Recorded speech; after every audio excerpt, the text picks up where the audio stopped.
Naik Honda sekarang. Assalamualaikum. Waalaikumsalam, Du. Oh, my cousin tu. Lama tak jumpa tu. Orang GA, Du. Duduk. Kau buat apa ni? Aku tengah tangke darah. Ha? Tangke darah tu apa?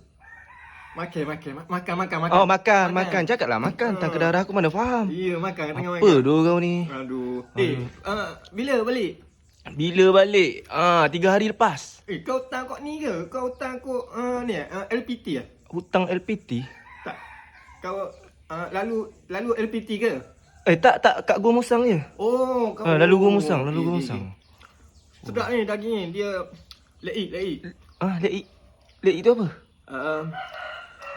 Mudah makan. Mudah- Lembut. Lembut. Oh, lembut. Ya, Cakaplah lembut. Tengok bila kita tarik macam ni kan. Ha? Dia mudah putus.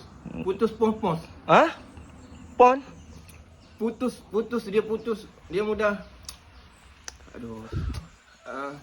Apa benda kau cakap ni, doh? Mudah makan. Mudah makan. Oh, faham. Kita mamah dia pun dia tak ni. Dia Tak apa. tak keras mana lah. Tak keraslah mana. Oh. Daging ni ni 9%. Oh.